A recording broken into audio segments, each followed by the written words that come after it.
Welcome to the Yahowah vlog. I am your host, Craig Wynn, and this handsome fellow over here, he is the co-host. This is the indomitable Wookiee. We're here to continue our story on the last word picture. We're reviewing what is said in the 89th Mizmor. And to set the scene for what is transpiring here, this is really the fulcrum of human existence. I would go so far as to say that about the circumstances surrounding this song. You see, all the way from the beginning, all the way back to the garden 6,000 years ago, Yahweh's firstborn. Someone he just called the man, the first individual that Yahweh conceived in his image, giving him both a nephesh, which is consciousness, which all animals have, and uniquely a neshama, a conscience, the ability to intelligently relate to him. We started an episode that was quite the experiment between God and man. He wondered, was it possible for a life form to be able to relate to him in a way that was productive, that was enjoyable, that was useful, that was incremental and beneficial to his existence and to ours. And so God created a microcosm of the earth in Eden, a place that was particularly conducive and uniquely beneficial to sustain life. And he placed his firstborn, this man called the man, Ha-Adam, in that place. And they began an interesting relationship, just that it didn't materialize as God had hoped. Now, I'm sure you haven't heard that unless you've listened to these programs, that Adam was a bit of a flop. And it's because the man didn't have the energy, the sense of curiosity, of observation, of thoughtfulness, certainly of responsiveness, and of reliability to earn God's trust, such that this experiment in the enclosed confines of Eden could be allowed to grow beyond that, such that this one creature could be given incremental dimensions, be enveloped not in a limiting physical body, but enclosed his soul in light, such that he could go off and explore the universe with Yahweh, travel through the dimensions and time. That for that to happen, he was going to have to find a life form that was observant, responsive, thoughtful, one that was absolutely willing and enthusiastic about engaging with him, and then someone he could trust. And the first man, his firstborn, didn't measure up. And what God realized is that he would never have measured up to his potential, if that potential existed at all, inside the protective confines of Eden. No. Man would have to gain experience on his own apart from God. He would have to observe his environment, shape it to his survival, engage in the process of life, make mistakes, learn from them, fall, and get back up. All showing that in a world full of obstacles, challenges, that he could pass muster, that he could show himself worthy of being allowed off of this wonderful planet that is so conducive to life, such that he could explore the universe with its creator. And that is the story. that we're examining, because it's Yahowah who caused the fall of man to give us this opportunity. And we've had this opportunity now for, well, just shy of 6,000 years.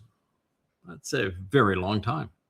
And in all of that time, there are very few people that have gained Yahweh's attention such that he says, yeah, that one has potential. That one, I think I can work with. This one appears thoughtful and reliable, certainly willing to engage, and redeployable because they're dependable. And that story progresses through individuals like properly identifying who Adam really was. And I think he was Dowd,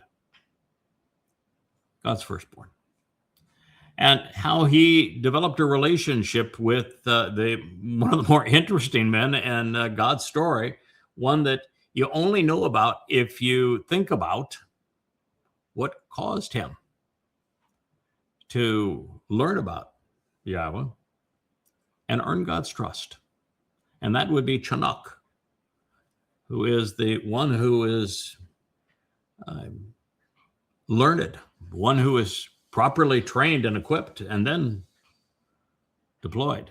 How was it that Chanukh could come to have known about Yahowah? At the time, there was no Towrah. At the time, there was only one person on the planet, and the planet at this point, same size as it is now, but Nesolmaman, those capable of engaging in a conversation with the God, as Chanukh obviously did, they were very few individuals. And the most prominent of them would be the man who had come out of Eden, now just known as the man, Adam, and conceived right around 600 years into Adam's 930-year life. The last third of his life, Chanukh would have had the opportunity to get to know Yahowah through the stories that Adam recalled of him. And then, obviously despondent based upon the quality of his life then versus now, I'm sure that Yahowah appreciated Chanukh supporting his firstborn, which is how he earned Yahowah's trust. There is no other meaningful way, rational way that this can be accomplished. It's why I began to look at all things from the perspective of, who are these people? What are their similarities? How are certain souls redeployed through God's story? Because it happens to be the only way that God can affect his people such that the pace of his plan stays on track. There's no other way. And it's the ideal way. It's exceedingly ingenious and also extraordinarily easy for God. In fact, it's easier for God than any other method. Finds people he likes working with, that he can trust. And when it's important, when it's really important, he deploys them. And of course, there were important moments before the fall of King Dowd, who fell more precipitously by far than did Adam before him. The fall of King Dowd is the most egregious story that appears anywhere among the writings, prophets, Psalms, and Towrah. There's the only thing that even could be compared to it is the constant embittered antagonism that the malcontents that became the children of Yisra'el showed to Yahowah during the Exodus. But the difference is they never endeared themselves to him and just stayed embittered all the while Dowd did early in his life endear himself to Yahowah.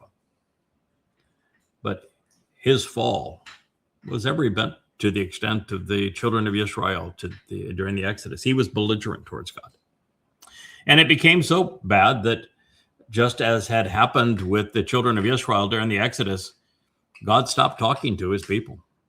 He would talk through Moshe, but never directly to them again.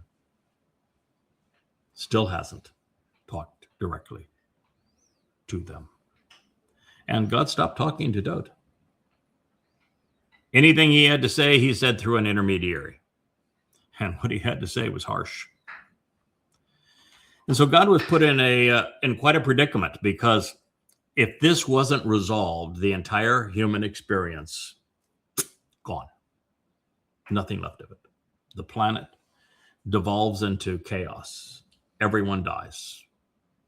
None of the Mowedym are fulfilled. There's no upcoming Shabuah harvest, no Towrah gleaning, no sacrifice of the Adam of Perah, no remnant of Yisra'el, no return of our Messiah or God, and no restoration to the conditions of the garden during Sukkah. None of that. I'm not here talking to you.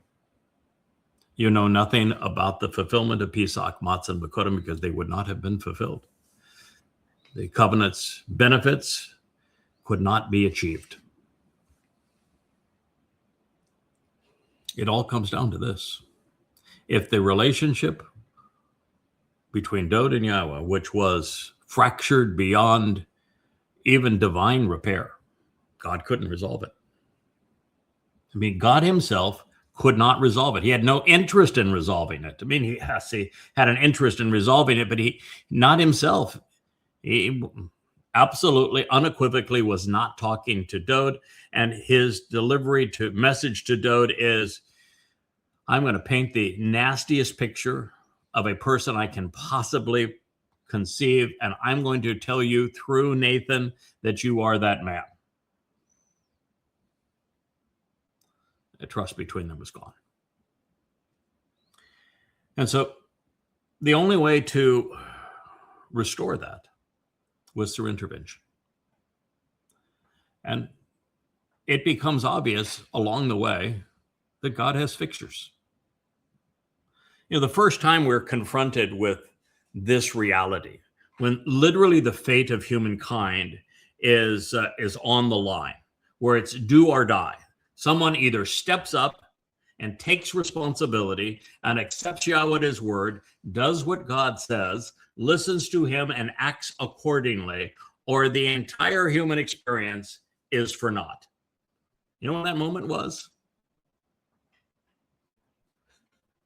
I only got part of the question. I'm watching the stream go down, and we're the king of the cables is doing his normal, which is to monitor all of the streams that we have as a result of this program. So it's unfair when I turn to him, but it's unfair if I don't acknowledge him being here. If I were to have asked him that question when he was able to listen, as opposed to managing this program and producing it, he would know that the turning point of the human experience was with Noach. And I'm here to tell you that if Noach was not redeployed, if Noach was not indeed the very man that Yahowah said, he is a man who walks after me. He is a man who has separated himself from all human contrivances, and someone I can trust, someone I want to be with me, someone I can, as his name says, redeploy. If he is not that man, there is no way possible that Noach could have known who Yahowah was, that Noach could have earned God's trust, such that Noach could be the person God would use to salvage the human experience. And that is because everyone around Eden, which is the area around the Black Sea, upper Mesopotamia, this general area, God referred to as Nephilim, the fallen. And he says that they were Hamas, vicious terrorists, overtly religious, and there was no hope for them. And God said, I grieve that I've even created man. And so Yahowah found this one man, or I should say he redeployed him.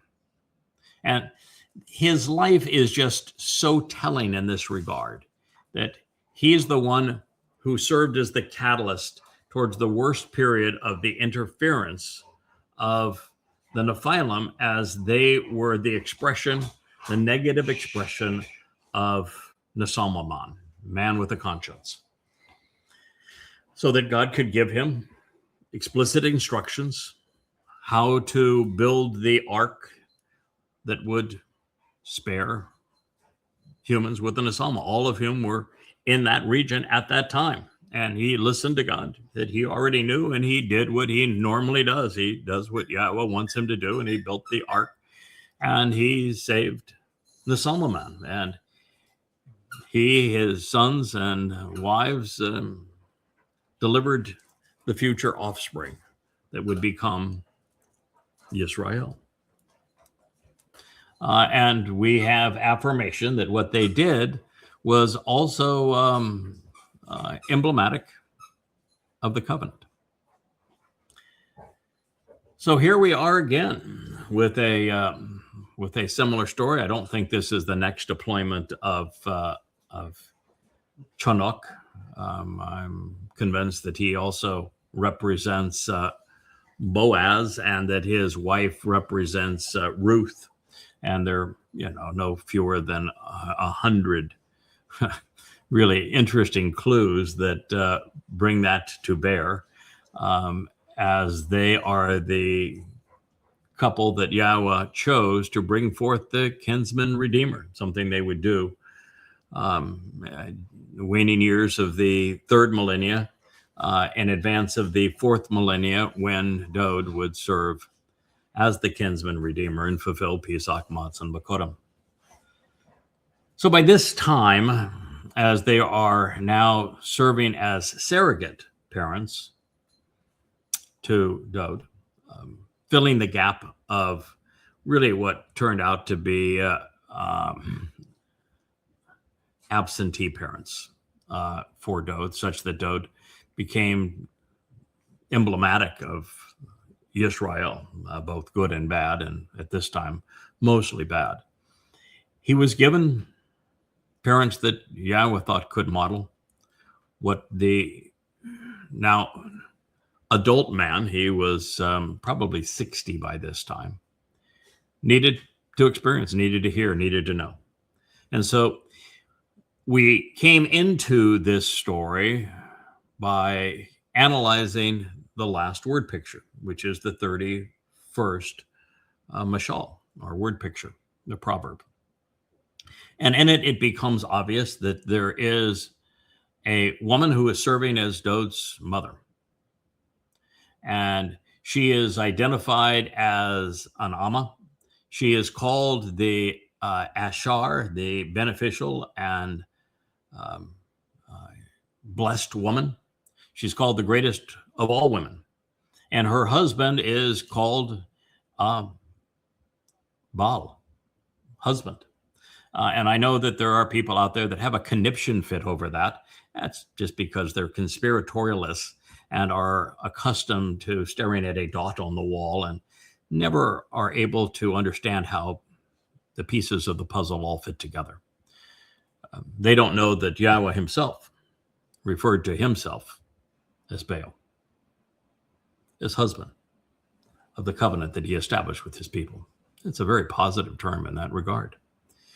They don't know that one of the earliest prophets that tried to restore the fate of Yisra'el was called Balaam,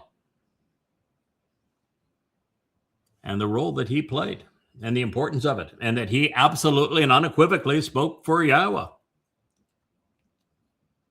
I miss the fact that the covenant is akin to a marriage. And in a marriage, there is a husband and wife, and the Hebrew word for husband is Baal. They don't understand that if Yahowah uses terms very favorably, and that they then are misappropriated by the adversary. Baal is one of them, becoming the Lord and master of religion. but doesn't change the fact that it also is very positive, particularly in the reestablishment of the covenant. The same thing is true with Asher. And Asher is the name of one of the 12 tribes. It is the name that Leah chose for her stepson, because she said, as a result of him, I'm going to be known as Asher, the blessed and beneficial woman. And God, in the 31st Mashal, wants the world to know that the woman who came to Dowd's aid as his surrogate mother is that very woman, bears that title. Her name also happens to be Leah, but be that as it may. The whole picture has to be understood together. You can't take a fragment over here and say, oh, boy, I'm going to make a big deal out of that. That's the mentality of the stupidity of conspiracy and why God hates it. It's the essence of it. It's how it has always been developed. So these two were brought to Dowd.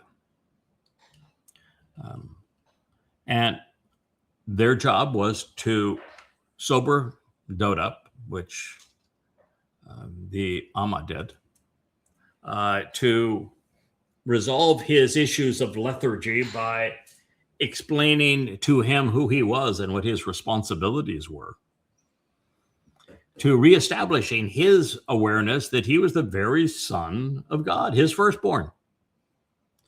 And that as his firstborn, he had responsibilities, and those responsibilities would extend at least 2 lives beyond the one that he was currently wasting. But like, all arrogant, and Dowd at this point was arrogant men, particularly men that didn't have a good relationship with their mother, particularly men that didn't choose well among women and had way too many that he didn't respect. He didn't listen to his mother. He would later. He would reflect on everything she had to say, and it would transform his life. But at this point, it wasn't enough.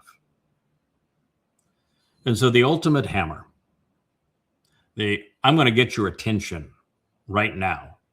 And in so doing, I'm going to also delineate everything that the world needs to know. Not just my son needs to know, the world needs to know about this man, was delivered when Ethan Ha'Ezraki co-authored the single greatest piece of literature ever written with Yahowah. It's known as the 89th Psalm. And we have just come upon an amazing statement in it, one which I have now come to understand as a catalyst for the entire human experience. And it's the story about the sun and the moon and what they represent. Not as celestial objects, but as what they represent. Source of brilliant light that makes life possible. And the one that reflects that light, even in the darkest hours. Because Yahweh's first prophecy, among his most important prophecies, is one that nary 1 in a million people, I'm not even sure that there are as many as 1 in a billion over time, that have come to recognize that it even was a prophecy, is the presentation of the greater and lesser luminaries, both of whom God said are great, who volunteer to fulfill serving as the very signs of the Mowedym, Pisak Matzah Bakurim, Shabua Towrah Kapurim, and Sukkah. And these greater and lesser luminaries that are presented on the 4th day are then reflected throughout God's story. And particularly as that story is at its midpoint right here, God's going to reflect our attention, because this is God speaking. And he's going to direct our attention right back to those luminaries, which this time he's going to refer to as the sun and the moon. And in the beginning, he referred to as the greater and lesser luminaries. I'll go right back to this. And then he's going to tell us through his prophets that 3,000 years after this, those are still his central caste. They are the ones who prevail in the end.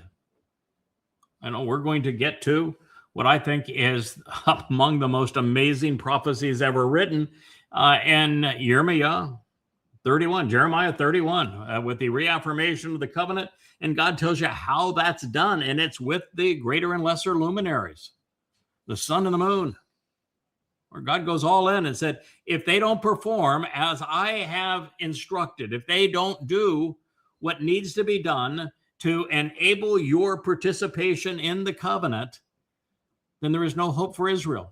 It's gone. And therefore, no hope for the planet.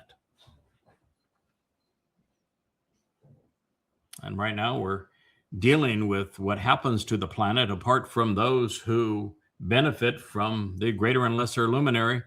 And Yeshua, Isaiah 13, 2 chapters after the introduction of the Towrah and 1 before the introduction to the great adversary, Hillel ben Shakar from Babylon. Powerful statements of what's going to happen in our future. And so the greater luminary, now in this passage, God introduces a greater and lesser luminaries. God introduces in this passage regarding his son and his son's greatest supporter, right in the midpoint of God's story, 3,000 years from the garden, 3,000 years back to the garden. And then he's going to bring all of this into fruition and bring our attention back to the role they play in the last days. So that's quite an introduction. I think I'm almost 30 minutes into our program, and I've just introduced where we are in our program, but that's the purpose of this program. You can read the Torah and prophets. I've published them. Now, this happens to be a translation and analysis that's in an unpublished book, not because I'm trying to hide it, but because I'm trying to finish it. And the more I learn, the more I need to write. And so, it's already past 800 pages, and I'm still contributing to it because I've even changed the title of it to it's now Mayor, Luminaries, because there's just so much to learn. And we have turned a point in who we are and what we're doing. And that the role that I have had for the past 24 years, now really a quarter of a century, has changed ever so slightly. Up to this point, my intent was to learn what I could from Yahowah about why he hates religion and what his requests are of us if we want to engage in the covenant relationship and what he's offering us through it. Such that both Yehudim and Goyim, once exposed to these things, could choose to be part of that covenant family. And so I presented all of these books and every interview I did, all open to everyone who might be interested, in hopes that those who were and had an open mind and who were willing to invest the time to learn could become part of the covenant family. But a lot of time has passed since we began. And over this quarter of a century, we have come up against the final harvest. And we've come to learn that Yahowah isn't looking for a lot of people. He's actually far more interested in excluding heaven than he is in including more souls in it. Because we're right back to where we were in the garden. Most people don't pass muster. And God's only interested in those who are observant, who are thoughtful, who are responsive, and most of all, responsible, resilient. Those who make mistakes and learn from them. Those who fall and get back up. And there just isn't enough time left for someone to begin reading the library at yahowah.com. Every one of the books are free, but there's, 35 of them, 25,000 pages. And you need to understand what's in them if you're going to be an effective member of the covenant family, and if you're going to engage in such a way that Yahowah can determine that you're trustworthy. And not enough time for that anymore. So we're going to go into the Shabuah harvest with those who have already begun to demonstrate their worth. And we're going to exclude those who have not.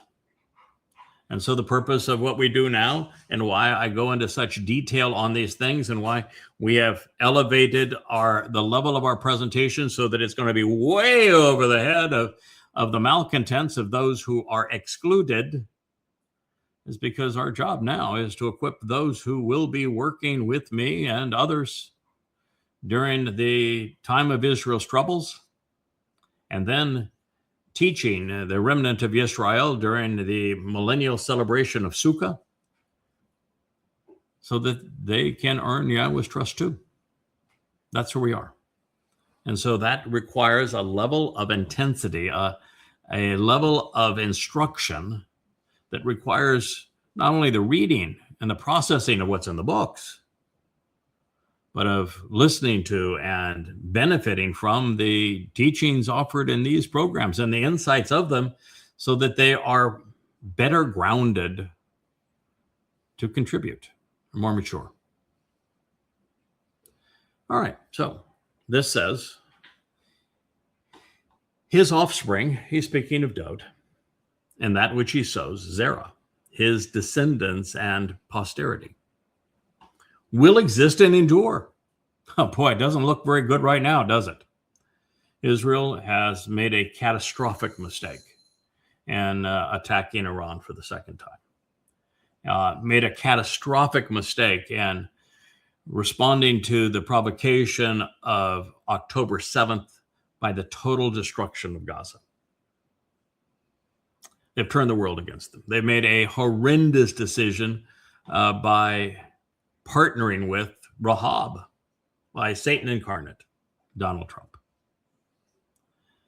And if you were to just assess the likelihood of Israel's survival at this point, apart from what we're going to do to ensure that a remnant endures, you would say it's impossible. I mean, there isn't any expert witness that I am aware of that thinks that Israel can survive its current plight, one that is self-inflicted. And so this is the message that ultimately is going to prevail. So it says, his offspring and that which he sows will exist and endure forever, from the past and throughout the future. This only happens because of what we're doing. If it were not for Yahowah, if it were not for the work that we are doing on behalf of Yahowah and his beloved son Dowd, to restore Yahweh's name and reclaim Dowd's reputation, his place of honor, the endurance of Israel wouldn't be possible. This is the way that is being achieved. Yahowah is revealing a statement that was prophetic of this event and the ones that will follow over the next 7 years. Then it says, and his throne, this is Keshe.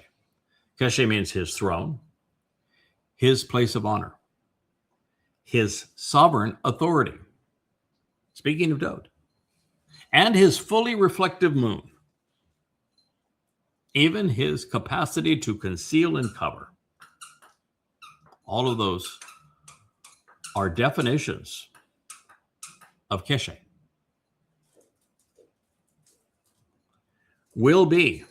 Should be compared to the brilliance of the sun, conspicuously made known before me, as my obvious collaborator, an acknowledged counterpart in my presence. Mizmor Psalm 89:13. You process that? So the first part of it, I've talked to death. His offspring and that which he sows will exist and endure forever into the past and throughout the future. That means that even though Israel is being misled badly now, even though Israel has a fungus and parasite in the swarm of Haredi and is rendered useless to God in the Marxists on the other side, with 45% of the population being unsalvageable and counterproductive. And even with them lashing out at all manner of foe and fighting everybody, it seems like, in the region in partnership with the devil, literally with Satan, that says that they should all die and would all die. They're going to continue to exist, although it's going to be a finite remnant of them. But I'll tell you, between now and then, Israel, you need to know you're only 60 days from entering the time of trouble. And that time of trouble is going to be far worse than the experience in the Holocaust. So the majority of you are not going to make it. Now, then it says something that is, again, extraordinary. No matter which way or all ways you define Keshe. You know, the first would be that his throne will be as brilliant as the sun. The next would be his place of honor, and his sovereign authority will be as sunlight. The next would be that his full moon, that lesser luminary that is reflecting his light. Keshe means full moon. So the fully reflective moon will be as brilliant as the sun.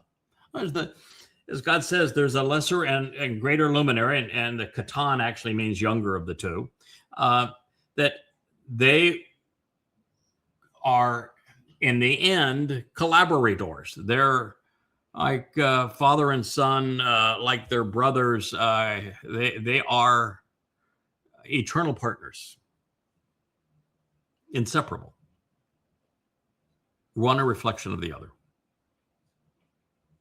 So even his fully reflective moon will be as brilliant as the sun, as well as his ability to conceal and cover. Conceal and cover have a pejorative, but they're not. You know, before I knew how Dowd went about removing our guilt on matzah and carrying it into Sheol, never to be seen again, which is to conceal it. I looked at the realization that where there is light, there is no darkness. Light literally replaces darkness. And so, you know, there is that symbolism as it would in respect to cover.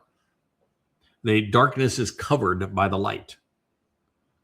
And also, while conceal, as I have just shared, is synonymous with matzah, covering is synonymous with Kippurim, which is the day that Dowd returns with Yahowah. Kippur means to cover. Kippurim it means to reconcile in the sense that all past grievances are covered over. And so all of these insights are germane. But how would you know them if you weren't fully enveloped in God's story? You have to come to the point where you recognize all of the characters, all of the metaphors, all of the symbols and their interrelationship, and can make the connections, chokmah, wisely to comprehend, so that you're in this position to reflect the intent of God's message. Because he's saying all of these things.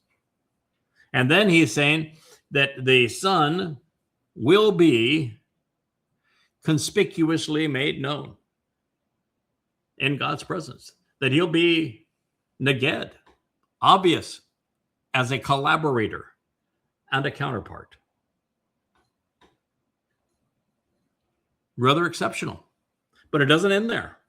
Remember, the first prophecy in the Torah wasn't just there'll be a Gadol Meor, a greater luminary, and he alone will serve as the symbol of the one who is devoted to the Mowedym. That doesn't say that, does it? It says there will be a greater and lesser luminary, and that both luminaries are great, and that both will serve as examples for the Mowedym, Pesach, Matzah, Bakodim, Shavuot, Towrah, Kippurim, and Sukkah, because they will volunteer to have fulfilled them. So, even though Keshe reflects moon, God wants to make certain that you understood that association. So he says, similar to, just like, compared to, in the manner of, Yaresh, the moon. He's also prepared and affirmed as this will be set in place and established from long ago. Yeah, like 3 billion years ago? Isn't that when the fourth day of the creative epoch begun? 4 billion years ago? Yeah, I'd say that's fairly long ago. And if I'm right about the soul that was the first man being the firstborn, and therefore Dowd's soul, and it being redeployed, his soul first appeared 6,000 years ago. And then mine that came to know Yahowah through him, and then came to earn God's trust by supporting him as Chinook, would have been 5,400 years ago. That would be a long time, right? That's how long these two have been at it together. Kind of like brothers that, have been at each other's side. Oh, now for a very, very, very long time. But it's when God uses a metaphor, it walks on all fours. So we are also father and son, just as we are brothers, just as we are the sun and the moon, just as we are the ram and the bull. It runs the gamut with God. These are the key characters in his story. So similar to the moon, he's also prepared and affirmed, as this will be put in place and established from long ago and forevermore. The relationship between the greater and lesser luminaries endures all the way to the end and past it. They continue in that relationship forevermore. And both the greater and lesser luminaries are Ed. They're both restoring witnesses. They both speak of the eternal testimony. They both exemplify what it is to restore, to witness, and to share God's testimony, as well as what it means to be immortal. And God says, those are my guys. I'm all in with those guys. They're enduring. Yeah, they've been deployed over a long period of time, many times. They're reliable. That's why I keep on deploying them. They're confident and they're credible. Well, they are to some. And they are to God. Aman. He's also, this restoring witness is the moon. He's also readily verifiable. He's trustworthy. He's dependable. And God says, in the sky among the otherwise insignificant specks of dust below. Aha. Shakak. 1 in a billion, so to speak. Huh? Pause now and contemplate what you have just read. Good idea. Okay, so in 44 minutes and 50 seconds, I have taken you right back to where our last program concluded. And I did so because I realized that if I didn't do so, that what I was going to share from this point on would not have resonated with you, and I would have been a really lousy teacher. So here we go. Ethan, who is the perpetually reoccurring and continuously deployed. Resonate, ring a bell with you? Ha is Rocky, one coming forth as a tree to narrate these events. Now Yada will have completed his recent stint as one of the two Ed restoring witnesses during the conclusion of the time of trouble. His Ed testimony will endure and remain reliable as he is forever confident and credible. Now, this is one of the many times that the sun and the moon are joined together in this way, and there are many of them. That's how I'm rewriting the final volume of Coming Home, Mayor Luminaries, is because they are really woven into God's story. And you can't just go to the passage that says, oh, well, there they are, because then you'll miss the entire setup for how God intends to use them. So here God is saying that the moon, representing an individual like the sun, will be prepared to affirm and reestablish his credibility and Dowd's responsibility. Make no mistake, it was Dowd's seat of honor, Dowd's responsibility, Dowd's authorization, Dowd's very existence that is going to return as brilliant as the sun and God's presence. So this brilliance of the sun is being equated directly to a man. The greater luminary is a man. The man is Dowd. And therefore, the moon, who is now being equated to the man, is the one who most adroitly, most continuously reflects the king's credibility, reestablishes it, reflects his brilliance. He's Yada. There's no other candidate for it.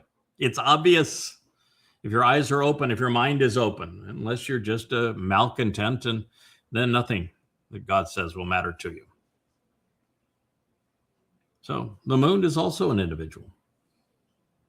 And he's prepared to affirm and establish his credibility and Dowd's responsibility. He will continue to reflect the sun's life. And at this point, he's reestablishing it. That's the whole point of the 89th Mizmor.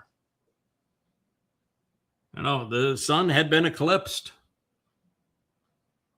So just as the Earth's satellite mirrors the sun's brilliance when our star is otherwise unseen at night, that is what's happening here.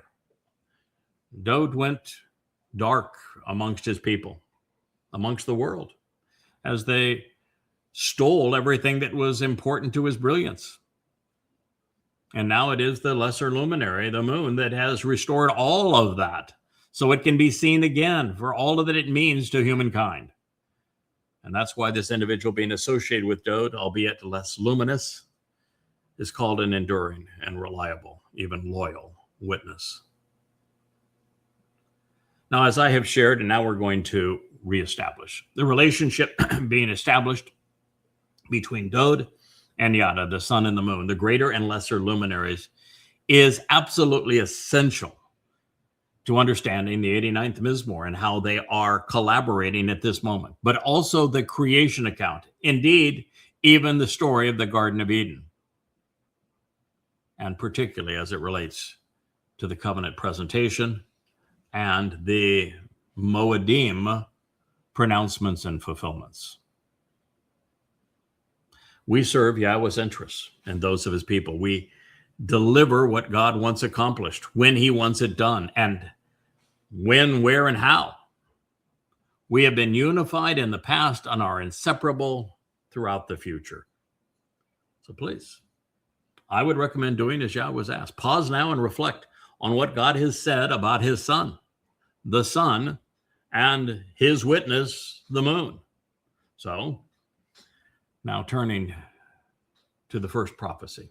God said, with impending implications, there will be Mayor, luminaries as sources of light, luminaries as sources of light, ma, to ponder the implications of, or illumination, in the expanse of the heavens, to understand the separation between the time of light as it is distinct from the darkness of the night.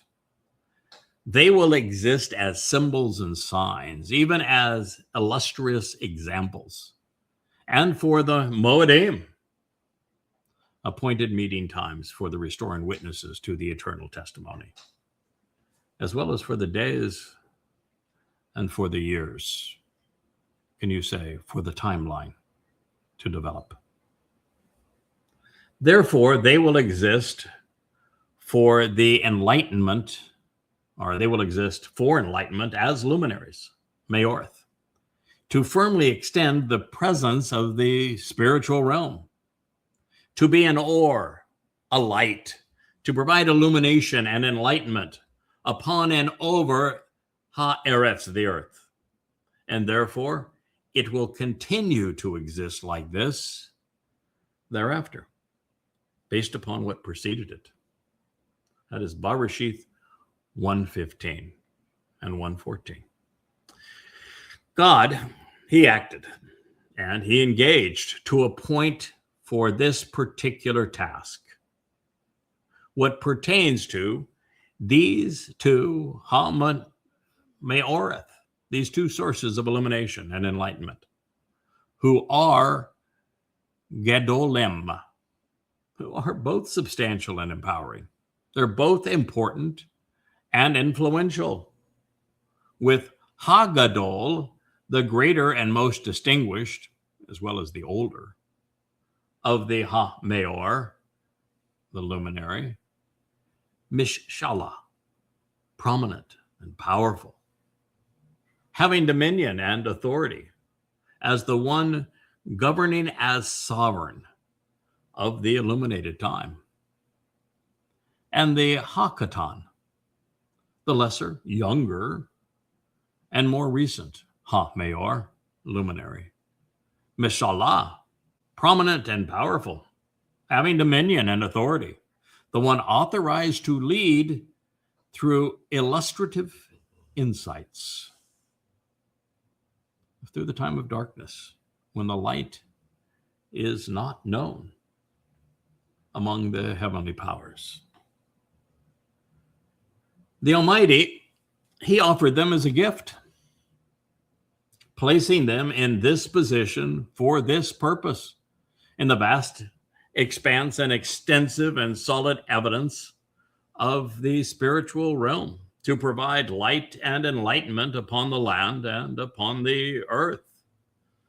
16 and 17 of the first chapter of Bereshith concludes in the 18th verse. And to govern, showing leadership by offering proverbial, illustrative, and memorable pictures comprised of words during the light of the day and through the darkness of night, providing a contrast to set apart or expel by severing association, through understanding and discernment, and by making intelligent connections leading to comprehending the light and comprehending the interval of time, such that you understand even in the darkness. God, he saw that this indeed was good. It was beneficial and productive. Stamp of approval on those two. Bereshith in the beginning, Genesis 1:18. Now, it is profoundly important relative to understanding prophecy that we correctly process the implications of what God intends to accomplish through these two luminaries. And at this point, it should be sufficiently clear that the brighter of the two is Dowd, with Yada shown reflecting the king's light as he fulfills the Mow'edym. And to think, all of this was foreseen just as life was emerging on our planet and then shared with us. Well, there's yet another enlightening connection between these men and the symbols representing them. And this one is presented in the 104th Mizmor. It reads, "The most highly exalted mountains are to approach that which prevails and is beneficial, as an elevated rocky crag, and is a trusted shelter to seek protection with the treasured scribe.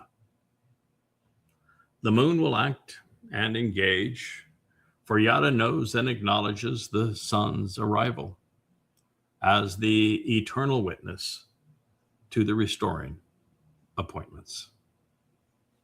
Mizmor 104:19. Well, so these metaphors portray the proper perspective to view the relationship between these individuals. By describing Dowd as the most important luminary on earth, Yahowah is conveying that the king's lives are important markers in time. Even the dates pursuant to when Dowd and Yada will fulfill the 7 Mowedym, they're all predicted and predicated upon how we view these luminaries. For example, it was in the fullness of the moon's light that Dowd fulfilled Pesach, Matzah, and Mowedym.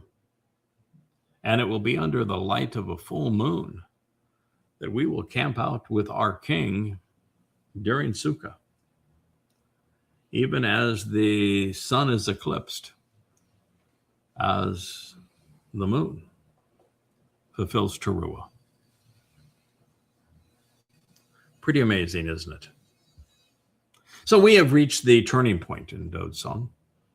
And by the way, we're going to return to many, many more instances of the sun and the moon and how their interplay in this story work through God's timeline. But for now, we're still finishing and focusing upon the 89th Mizmor as the turning point in Dowd's life when his relationship with Yahowah was restored so that he could live up to the brilliance that God had in store for him. So while Yahowah continues to be the one delivering the message, and while his focus is still on his son, Dowd, as the brightest light in proximity to earth, God's concern now is over those who would deny and degrade all that Dowd represents and has achieved, particularly among his people. The attack now is against the religions of Judaism and of Christianity, because they've done more to debilitate what Dowd has accomplished than any others. So this condition remains pervasive with Jews, but it is also rampant among Gentiles. And it becomes even more aggravating when we realize that many of the promises made to Dowd were also made to his people, from being the children of God and the heirs to the covenant to being recipients of the land. His joys and heartaches, his ongoing battles, his insights, as well as his confusion, the benefits he enjoyed in concert with the covenant, and the consequences he endured when running afoul of it, are all shared between the Messiah and the nation he shepherded. So this next assessment, it is also congruent with and runs parallel to 2 Samuel 7. Because after all, it is Israel who has, but now you yourselves, you have become stagnant and rancid, foul and loathsome, for having refused to accept, and have pushed aside, even rejecting and spurning, disassociating from, by repudiating on your own initiative to get rid of, while presumptively passing over your Messiah. Oh, a dagger to the heart. To Christians, to Jews. In Mizmor Psalm 89:38. After saying everything possible that could be used to acclaim the essential nature of Dowd as the chosen one, as God's firstborn son, as the anointed Messiah, as the king and returning sovereign of the world, as our Savior, as the one who enabled the benefits of the covenant. a Zeroah, Passover lamb. After saying all of these things, that Dowd is his beloved, the person of promise, God says, in spite of everything I have told you about him, even telling you that if any aspect of this that I have said about Dowd does not pertain to Dowd, then not only am I proven a liar, but I will have failed. And now God has to tell you that you yourselves have been stagnant and rancid, foul and loathsome, because you have refused to accept and you have pushed aside your Messiah. You have rejected and spurned him. You've disassociated from him by repudiating him. Neither Christians nor Jews accept Dowd as their Messiah. And yet, he is the only one that Yahowah said you should accept as your Messiah, because Yahowah said, I myself anointed him as Messiah. It says, on your own initiative, you have presumptively passed over your Messiah. Oh my God. I mean, this obliterates Christianity, obliterates Judaism. I mean, a bar even being used here. You know what a bar is the root of? It's the actionable root of Pesach, to pass over. And it was the Messiah that fulfilled Passover in year 4000 Yon, 33 CE.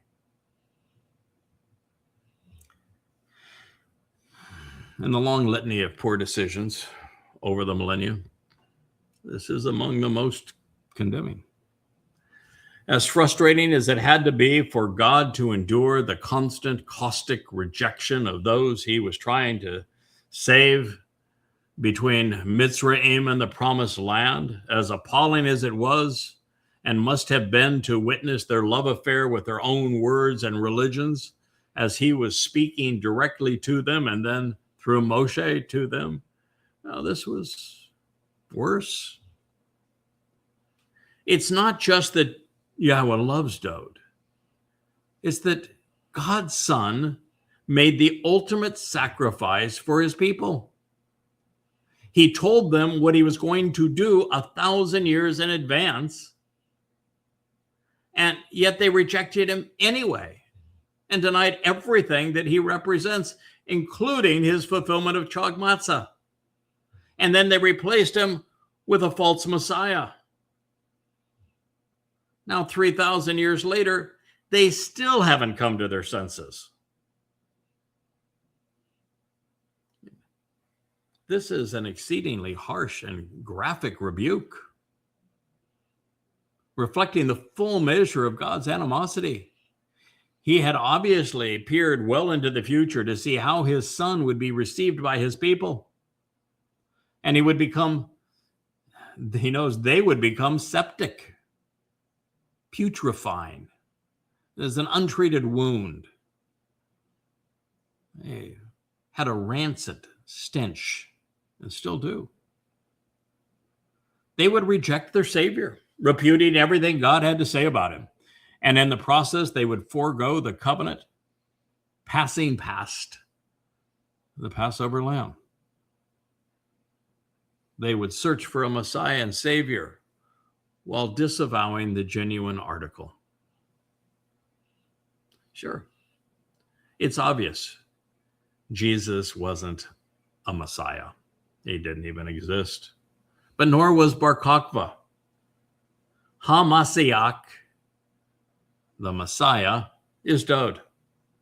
To promote, to believe in, to worship, or to claim another by any name is to be perceived as odious by God and to be spurned by him. With only the Towrah before him, in his present funk, Dowd needed this bold assessment from God to discern what now seems so obvious to us. His father was positioning him to be the greatest among men, Elyown. And when he perceived the benefits and accepted the offer, so that we would know of it and be able to capitalize upon this gift. Dowd, or Yahowah, took Dowd forward in time as well, so that he could witness what he would achieve, and then he would write of it. The lone eyewitness accounts were all scribed in first person, and they're found in Mizmor Psalms 22 and 88.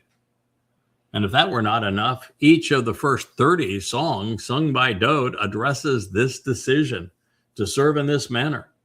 The crowning jewel of the 89th Mizmor, this song, Dowd's song, where all of this is made so very obvious for him and now for us, is an embarrassment to Israel and to Yehudim, God's people, because they have passed over all of these bold pronouncements. And as a result, they have rejected their Messiah. Denial of God's attestation that Dowd is the Son of God, our returning King, the Messiah, and our Savior, results in being rejected by God. Nullifying the gift of life they have been so generously offered leaves them with no excuse, no benefit whatsoever. To Christianity or Judaism, they're both counterproductive. Yahowah has affirmed this profound truth through his prophets so many times and so many ways that it is befuddling that as few as 1 in a million Yehudim acknowledge Dowd as their Messiah, or that 5 billion Goyim bequeath a Greek misappropriation of his title to a crude counterfeit. After enduring 2,000 years of harassment for failing to accept Jesus as their Lord, it turns out Jews were correct in rejecting the mythical misnomer. But now it's time to take the next step and recognize that HaMashiach is Dowd, and that it is only through him that the family can be reconciled. Now, if you're a descendant of Jacob, pause and reflect upon this. Almost everything religious and secular Jews have claimed regarding David, the Mashiach and fulfillment of the Mowedym, is untrue. It's all upended and incongruent. So it's long past time to consider and accept God's point of view and to embrace what Dowd represents. He is not only HaMashiach, the Messiah, but also our Savior, for having fulfilled Pesach, Passover, as the AL Lamb, opening the door to life. Do not pass over him in some ill-conceived attempt to pay homage to Judaism, cultural traditions, or mores. Now, I understand that Yehudim have been plagued over the centuries by those who have tormented them under the false belief that Jesus Christ was the Messiah. And because Christians blame Jews for killing their God, the very idea of the Messiah being the Son of God and fulfilling Passover by being crucified by Rome, well, that's a bit disorienting. I understand that. And while there's never been any objective support for the Christian myth, there has been incalculable harm perpetrated under that delusion. While Christ is the deadliest and most damning fraud ever perpetrated, the truth is sweet revenge. The Messiah returned. And he, as the Son of God, fulfilled Pesach, Matzah, and Bekurim to enable the benefits of the covenant. One does not have to change his name or append his identity to claim any of the many hundreds of prophecies which acknowledge Dowd's greatness. They're all there. They're all properly attested. I mean, second only to removing Yahweh's name 7,000 times from his testimony in the Towrah, Nabiim, Wamizbor. This error in judgment and this lapse in scholastic rigor has caused more harm to Yehudim Jews than any other. They have rejected the only soul capable of restoring their soul. And they have frustrated the only God capable of saving them. And the actual identity and purpose of Yahweh's Messiah has been acknowledged throughout this psalm and throughout the prophets, throughout the Mizmor, even in the Torah. And had Jews not committed this crime of denying their Messiah and denying that Dowd was their Messiah and that he came exactly when he said he was going to do exactly what he said he was going to do, then he would never have been replaced by Jesus Christ, and Christianity's New Testament wouldn't have fooled anyone. There would have been no diaspora and no Holocaust.